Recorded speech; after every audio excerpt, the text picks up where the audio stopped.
The air trembled with the shrill cries of the shadow ants as they scaled the dungeon walls, their presence sending a wave of fear through the ranks of the Night Guild. The hunters stood frozen, watching the swirling tide of black, dread gnawing at their resolve. Whispers of retreat spread among them. What if these creatures turned on them? Yuntai shot a worried glance at Jongsu, silently pleading for direction. Jongsu clenched his fists, knowing full well that retreat wasn't an option. If they turned back now, they'd face a gauntlet of cameras and reporters, their shame broadcast for all to see. No, they had to push forward. He stepped up, ready to rally his team with renewed determination. But just as he opened his mouth, a towering presence loomed before him. Beru. The monstrous ant's silent stare pierced through Yongsu's facade of confidence, leaving him fumbling for words. Sweat beaded at his temple as he tried to address Beru with the utmost respect, his voice shaky and uncertain. Yet Beru gave no reply, only that unnerving, unreadable gaze. Before Jongsu could recover, Beru vanished with a whispering pop, like air sucked from the room. The sudden silence was jarring. Then, in a blink, Beru returned, tossing a torn monster carcass toward the group as if to say, "This is nothing." Without missing a beat, Beru barked an order, and the shadow ants sprang into action, organizing with military precision, ready to resume their march. Yuntai turned to Jongsu, eyes wide. "Are you okay? Are we seriously letting them take the lead?" Still stunned, Jongsu swallowed hard, nodded slowly, and replied, "I'm fine, and yeah, I think we'd better follow them." As one of the hunters pointed toward the severed head Beru had flung at their feet, Jongsu's eyes widened in awe. It wasn't just any monster, it was a death knight, a fearsome foe, and one of the highest-tier undead they could face in this dungeon. The fact that Beru had eliminated it effortlessly sent a chill down Jongsu's spine, and then brought a sly grin to his face. So this is the true strength of the Shadow Army, he thought, already calculating the value of the magic stones they'd reap from enemies this powerful. His greed stirred with anticipation. While Jongsu was still marveling at the Death Knight's remains, the rest of the Night Guild had already begun moving, following Beru and the advancing tide of shadow ants deeper into the dungeon. Yuntai called out, snapping Jongsu back to reality. With a quick nod, he hurried to join the others. Beru and his troops rampaged through the undead horde, leaving nothing but crumbling bones and scorched remains in their path. Amid the aftermath, Yerim spotted the corpse of a vampire, a rare and highly valuable monster. Without hesitation, she lunged toward it, attempting to drag it away before the shadow ants could devour it. But she was too late. One particularly aggressive shadow ant hissed and latched onto the corpse. Yerim shouted, slapping its claw away, trying to salvage the body. Enraged, the ant lashed out, its claw slicing across Yerim's shoulder, drawing blood. She cried out and stumbled to the ground, the creature now looming over her, ready to strike again. Before it could finish its attack, a blur of movement crashed down between them. Beru. The aggressive ant immediately recoiled, trembling under Beru's crushing presence. Beru didn't speak. His eyes alone radiated authority, silencing the creature's rage in an instant. Then, gently, he turned to Yerim and extended a claw, releasing a healing light that mended the wound on her shoulder with unexpected care. Yerim stared in shock. "You healed me?" she murmured. As the pain faded, she looked up at Beru with a mix of gratitude and awe, amazed that such a terrifying monster could show such delicate control. The healing magic radiating from Beru's claw was so potent, Yerim couldn't help but marvel. "How is a summon better at healing than me?" she thought, watching as her wound vanished without a trace. The Knights Guild strike team regrouped and followed the trail carved by the shadow ants, pressing onward toward the dungeon's core. As they approached the ominous chamber at the heart of the dungeon, a chill ran down their spines. Towering above a blackened dais stood the dungeon boss, a terrifying archlich, its skeletal form wreathed in dark magic. At its sides loomed a phalanx of death knights, their armor clinking eerily in the silence. The moment the hunters laid eyes on the scene, their breath caught. Fear gripped them. This wasn't just any boss. It was a legend. Jong-su's face darkened as he processed the situation. Arch-liches were notorious for their destructive power. Entire guilds had been annihilated by such creatures. The fall of the Gold Dragon Guild, one of the nation's strongest, had come at the hands of an Arch-lich. And that disaster had only been contained because Liu Zhigang himself intervened. Compared to that, their A-rank team was woefully outmatched. Yuntai, sensing the danger in the air, leaned toward Jong-su. "What do we do now?" he asked in a hushed tone. But before Jong-su could answer, a new threat made itself known. Behind them, the unmistakable sound of armored footsteps echoed through the hallway. The undead they had passed earlier, the ones the shadow ants had ignored, were now rising again. Dozens of Death Knights were marching toward them from the rear. Panic surged through the team. Jong-su barked out an urgent order. "Block the doors! Now!" Yareem sprang into action, slamming her palm to the ground as she invoked her spell. A shimmering barrier, her holy wall, flashed into place, cutting off the rear advance just in time. The Death Knights on the other side crashed into it, each impact sending ripples through the glowing surface. Yareem winced. "It won't hold for more than 5 minutes," she warned, her voice strained from the effort. Jong-su could feel the sweat trickling down his temple. They were cornered, between a horde of undead and a boss that could wipe them out in seconds. Hope was fading fast. But then Beru moved. He walked forward alone, his claws gleaming, his aura oppressive. The Arch-lich stiffened the moment its hollow gaze met Beru's. Recognition sparked in its undead eyes, not of a monster, but of something far more terrifying. You are of the monarch's army," the Arch-lich hissed, its voice echoing with disbelief. Panic began to set in. "Why are you attacking us?" Beru didn't answer right away. Death Knights materialized around him in response to the Arch-lich's summons, forming a protective wall. But Beru's stride never faltered. At last, he spoke, his voice a cold chitter, echoing with authority.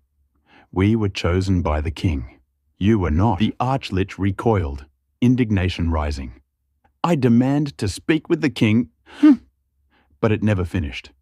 With a burst of speed that defied the eye, Beru appeared inches from its face. In one fluid motion, his clawed hand pierced the Arch-lich's chest, seizing a glowing pendant nestled inside. The Arch-lich's skeletal face twisted in horror. "No, wait." Beru ignored its plea. With a calm, deliberate squeeze, he crushed the pendant, the lich's phylactery, in his fist. Cracks of dark energy erupted through the Arch-lich's body, and with a final wail of denial, it crumbled into ash. One by one, the Death Knights tethered to its will followed, vanishing in puffs of black smoke as silence settled over the battlefield. The hunters stared in stunned silence, the overwhelming threat vanishing in mere seconds. And in the middle of it all stood Beru, silent, unshaken, and victorious. In an instant, the once overwhelming horde had been completely wiped out, leaving nothing but silence in their wake.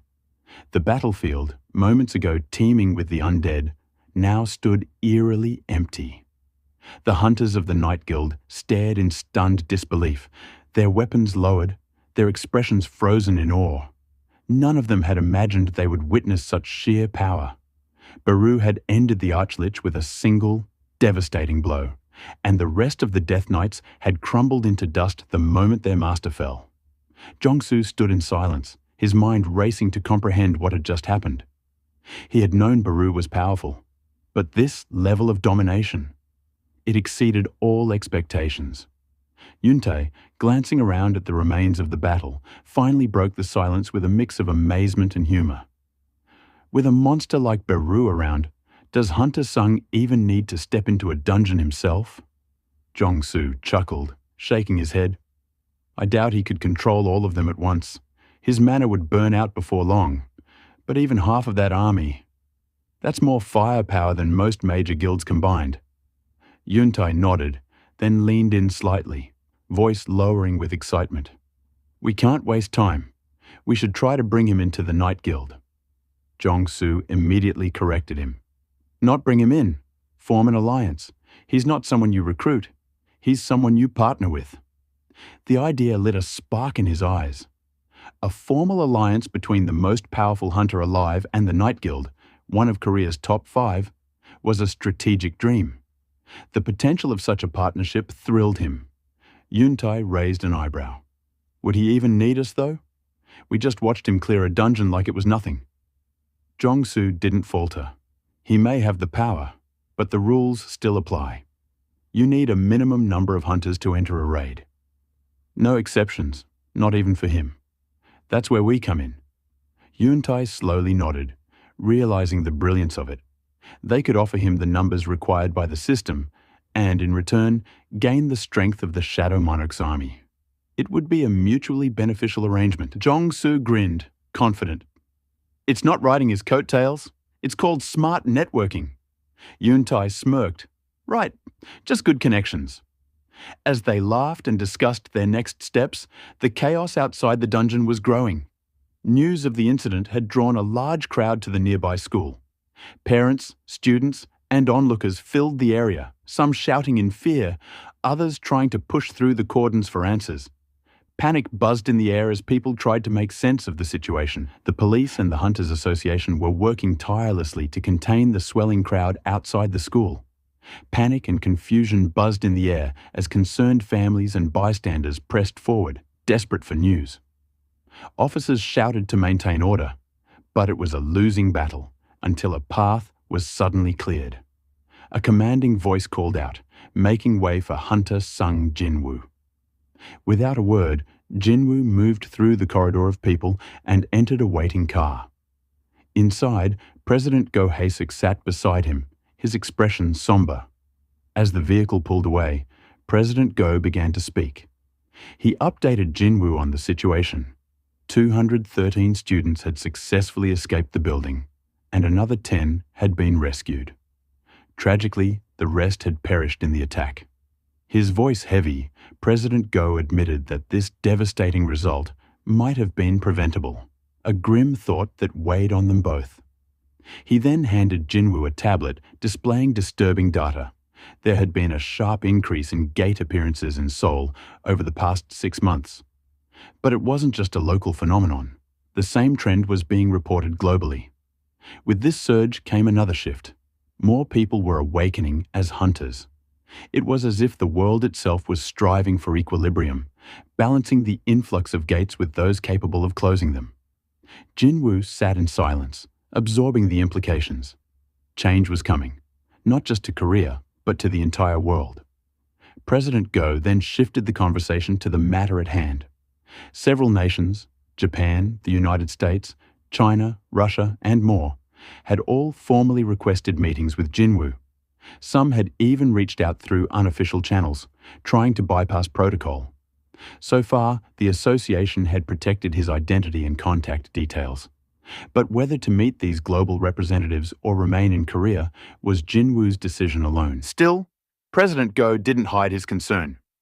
If you choose to leave, he said, Korea might not have the strength to face what's coming. Their car came to a stop outside the hospital where Jinwoo's younger sister had been taken. Before Jinwoo could step out, President Go made a final, heartfelt appeal. We'll support you with everything we have, he promised. You're not alone in this. He went on to explain that Korea had once been protected by 10 official S-rank hunters. Now, only 7 remained. 2 had been killed in battle. 1 had been lured away by the United States. Jinwoo nodded silently, understanding the weight of what was being asked of him. The decisions he made from this point on wouldn't just affect his own future, they might shape the fate of the entire nation. The association could no longer turn a blind eye to the shifting tides. With the world changing and danger escalating, they were fully committed to backing Jinwoo in any way they could. As President Go weighed the gravity of the situation, Jinwoo made a request that caught him off guard. He calmly asked for permission to enter high-ranking gates alone, bypassing the law that required a minimum number of hunters for any raid. President Go blinked in surprise. That regulation had been designed to protect hunters from needless deaths, ensuring that no one faced overwhelming odds alone. But as he looked at Jinwoo, it slowly began to make sense. Perhaps this was why Jinwoo had formed his own guild. When Jinwoo confirmed as much and asked if his request was too much, there was no arrogance in his tone, only quiet resolve. President Go, though initially troubled by the concept of a solo raid team, couldn't deny the logic behind it. With Jinwoo's unparalleled strength, traditional rules didn't always apply. After a pause, he gave a slow nod. "It won't be easy," he admitted, "but it's not impossible. I'll do everything I can to make it happen." Meanwhile, cameras clicked furiously across town as a photo shoot wrapped up. The photographer lowered his camera, grinning. "That was perfect, Soo-yeon." The A-rank hunter and part-time model laughed brightly. "Glad to hear it." Her phone buzzed. It was Jinho. "Hey," he said, chipper as always. "Want to join my new guild? I promise you won't have to do any actual work." Soo-yeon raised a brow. "Another guild pitch? Shouldn't I stay with Dads instead?" "Come on, Jinhee's coming back, and we still need one more founding member." She laughed, skeptical. "You sure you're not getting scammed by someone shady?" "You'll be shocked to hear who this shady guy is." Curious, she made her way to Jinho's office. The moment she stepped inside, her gaze locked on the tall, stoic man standing beside her cousin. Her breath caught. "That's him." Sung Jinwoo turned as she openly stared. Jinho grinned. "Soo-yeon, meet Hunter Sung Jinwoo. Jinwoo, this is my cousin, A-rank and family celebrity." Soo-yeon blinked, still stunned. "You're really him? The guy who ghosted after crashing Lee Min-sung's press conference?"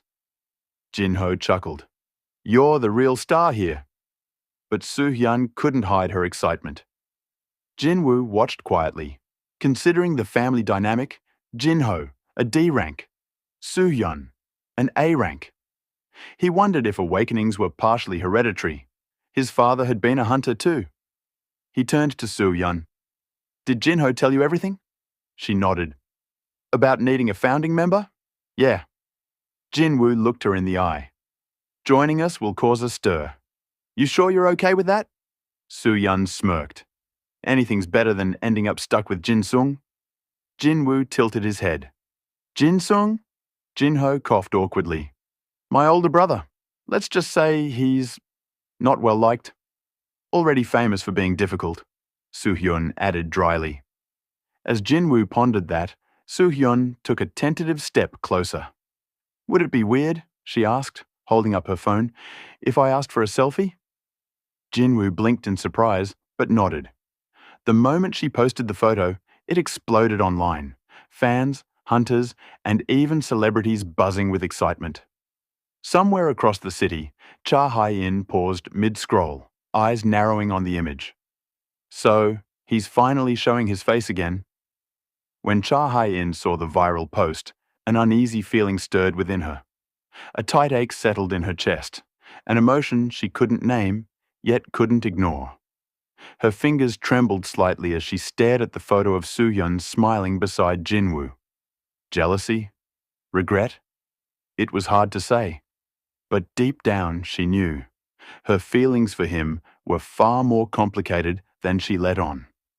Across the city, Congressman Nam Jun-wook, a former chief prosecutor with a reputation for his bluntness, was fuming.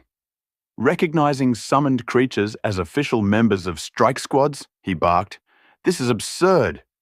He slammed a hand down on the table at the Hunter Association's meeting room, glaring at the others. This regulation change passed the moment Sung Jinwoo founded his guild. It's blatant favoritism. The association exists to serve all hunters, not just worship one man. Go Gun-hee, the calm and composed president of the association, didn't flinch. "You're right," he replied evenly. "It is preferential treatment." A murmur of surprise passed through the room. Gunhee let it hang in the air for a moment before posing a question that silenced the whispers. If you had the option, he asked, his voice measured, to send a squad of ordinary hunters into a high-level gate, or to send hunter Sung Jinwoo alone, which would you choose? The silence that followed was deafening. Turning his gaze back to Nam, Gunhee's tone sharpened. You recently moved into a high-rise near the Hunters Guild, didn't you? Property values there are nearly double those in neighbouring districts. Why? Because people feel safe near Sung Jinwoo. Nam said nothing, his jaw tightening.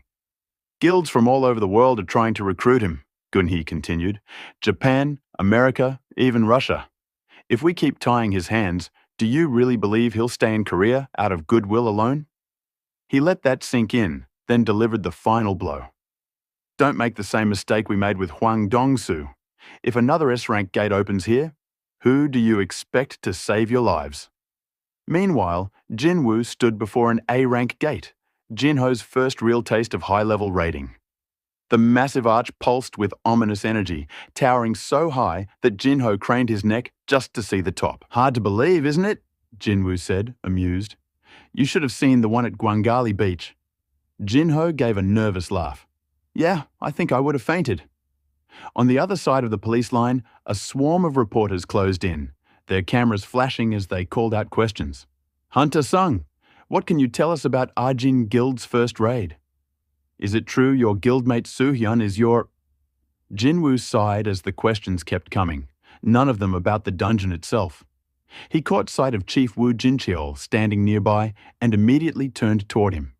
How did this many reporters even know where we'd be? Jincheol shrugged. We can guard your personal data, but we can't hide the gates themselves. People track the magic surges. And that selfie? It didn't help. Jinwoo blinked, then gave a sheepish smile. Right. Social media. Inside the gate, Jinho began panicking again. We really should have brought a hauling or mining team. There's no way I can manage all this on my own. Jinwoo reassured him with a confident smirk. Don't worry about it. He raised his hand. From the shadows around him, dozens of figures began to rise. My soldiers will take care of everything. The pressure in the air shifted the moment Jinwoo summoned his shadow soldiers. Their presence alone was enough to make Woo Jincheol pause. Each one radiated strength equivalent to at least a B-rank hunter, with a few that could easily rival A-rank elites. Watching them pass the safety inspection with ease, Jincheol couldn't help but note how misguided the public outrage over Jinwoo's special treatment truly was. These weren't ordinary summons. They were a legion of power, precision, and discipline. With the team cleared for entry, Jincheol gave the signal to begin.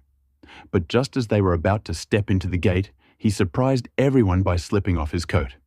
Beneath it, he wore a full set of sleek, enchanted armor, intricately designed for both flexibility and defense. Jinwoo and Jinho exchanged surprised glances. I'll be joining you, Jincheol said, adjusting his gauntlets. Chairman Go asked me to oversee the raid for safety evaluation, just for today. Jinwoo studied him carefully. Are you sure you're ready for this? Minutes later, Jincheol found himself questioning that readiness. What he witnessed inside the A-rank gate went beyond anything he'd imagined. An enormous naga, a serpentine monster of elite rank, screamed as Jinwoo's shadow soldiers swarmed it. Dozens of blades tore into its body, merciless and methodical. On the other side of the field, the shadow ants were feasting on the carcasses of fallen beasts, their behavior primal and unsettling. Iron, the towering knight, swung his massive axe with brutal efficiency, cleaving through enemies like they were made of paper.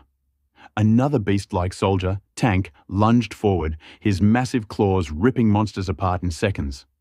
The High Orcs, vicious and disciplined, struck down foes with bone-crushing power, slicing deep with curved blades, leaving nothing but ruin in their path.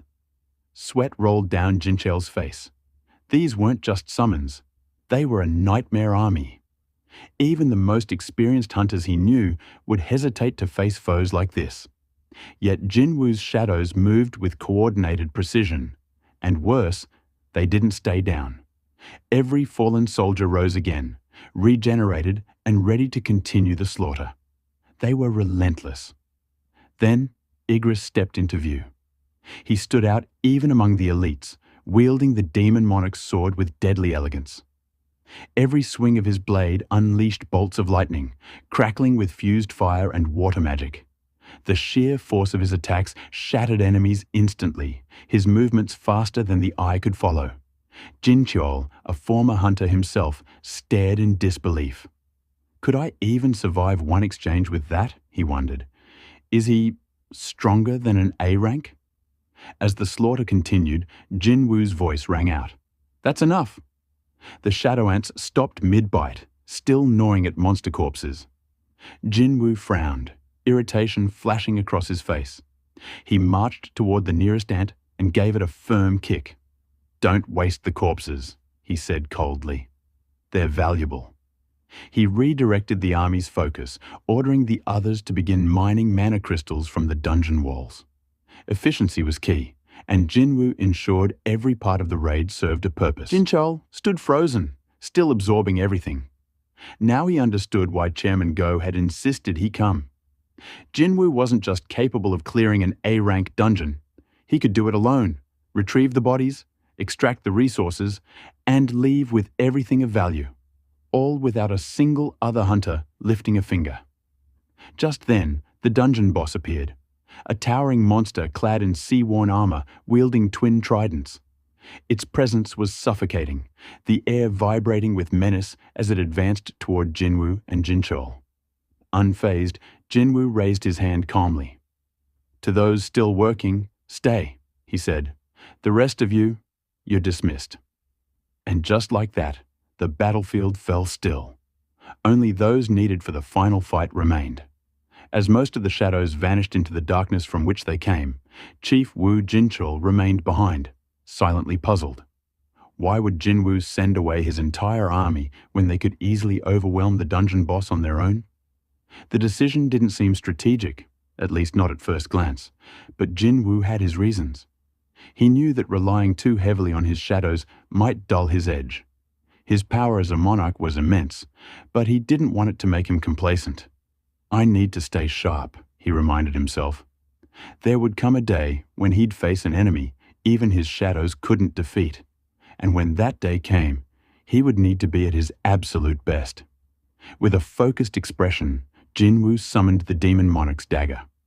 Then, with a thunderous stomp, he cracked the stone floor beneath him, his signal that the battle was about to begin. The dungeon boss responded immediately.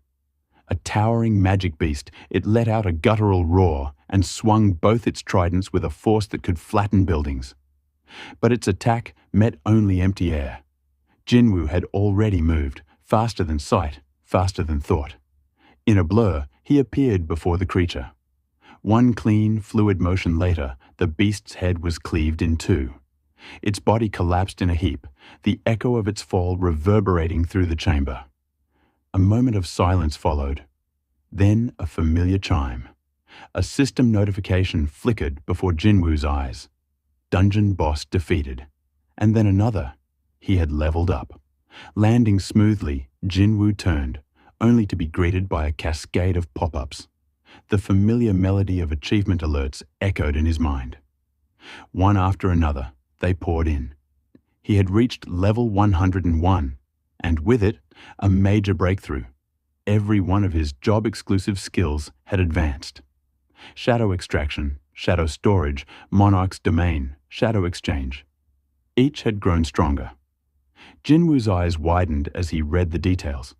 Shadow exchange, in particular, now had a reduced cooldown, an hour shorter. He felt a surge of hope. If this trend continued, he could soon come and go from his shadow network freely, ensuring his mother and sister were always safe, no matter where he was. While Jinwu absorbed this information, Jinchol remained rooted to the spot, overwhelmed by what he'd just witnessed. The Naga had been no ordinary monster. Its scales were among the hardest known, often used to forge high-grade defensive gear. Yet Jinwu had sliced through it effortlessly, as if its armor were paper. The combination of power and technique left the veteran hunter speechless. Then, A voice rang out behind him, firm and commanding. "Arise!" Jinwoo's hand stretched toward the Naga's fallen form. From beneath the corpse, wisps of shadow twisted and clawed their way up, forming dark hands that grasped the lifeless body. In a matter of moments, the creature rose once more, its eyes glowing with a dark flame. The Naga had been reborn, not as a beast, but as Jinwoo's newest shadow soldier. A system alert confirmed. Shadow extraction successful. Shadow level 13. Jinwoo studied the new summon. It was smaller now, having shed its original bulk, but the mana radiating from its core was immense. It stood on par with Tusk in rank, yet its starting level suggested it had retained much of its original strength. He smiled slightly, pleased with the result. Another powerful piece added to the board. Jinwoo studied the newly reborn shadow closely. It was smaller than it had been in life, but he suspected that, like Tusk, it might be capable of growing in size through the use of magic. Perhaps this was merely its base form. Regardless, its presence radiated power, and Jinwoo was pleased to add it to his ever-expanding army. A familiar system notification appeared, prompting him to assign a name to the new soldier. After a brief pause, Jinwoo typed in a name that came naturally to him, Jima. With that, the shadow beast stood fully acknowledged, and Jinwoo felt a quiet sense of satisfaction. His army was becoming a force unlike anything the world had seen. Standing a few steps back, Jinho watched in silent amazement.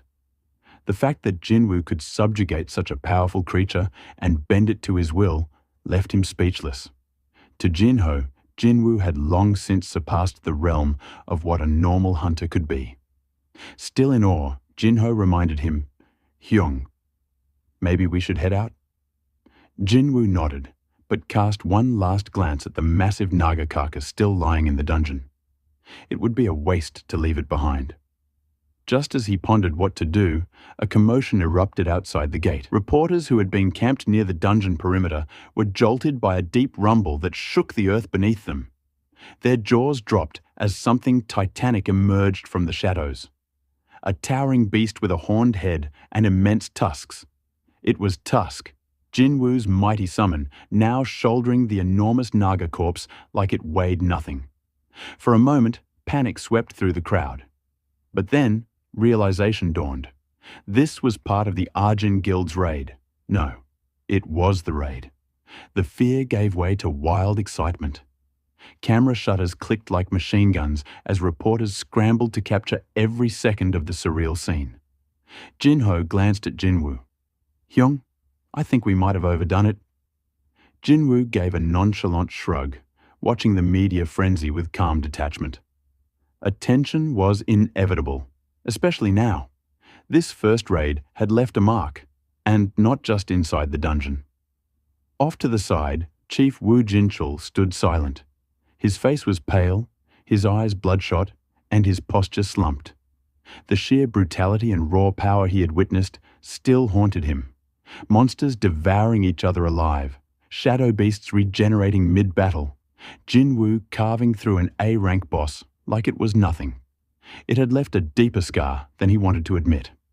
Later, when Jin Cheol arrived at the Hunter Association, his footsteps were slow, weighed down by exhaustion and disbelief. Inside, he found Chairman Go Gun-hee waiting. Without preamble, Jin Cheol began to speak, recounting every detail of the raid, the blood, the shadows, the impossible might of Jinwoo's army. His voice wavered at times, but he pushed through, trying to remain composed. Go Gun-hee listened carefully, arms crossed, his expression unreadable. When Jin Cheol finished, the chairman let out a long, heavy sigh. He had seen countless raids in his time and heard tales of horrors most men couldn't imagine. And Jim Chul, a seasoned hunter himself, had weathered them all without flinching. But this was different. Even a man like Wu Jincheol had been shaken to the core, and that, more than anything, told Go Gun-hee just how much the world had changed. His hands clasped behind his back, he stared out at the city beyond. The sky was clear, but his thoughts were storming. The report was more than just surprising. It was transformative. Sung Jinwoo hadn't merely cleared an A-rank gate. He had obliterated everything inside, harvested the mana crystals, collected the monster corpses, and summoned a new shadow soldier, all without aid. No support squad, no backup plan. Just him and his army of shadows. Calling him a one-man assault squad no longer did justice to the truth. A slow, knowing smile crept across Go Gunhee's face. Sung Jinwoo wasn't just a powerful hunter. He was a guild. A self-contained, unstoppable force that defied conventional definitions. He was changing the landscape, not just of Korea, but of the entire world.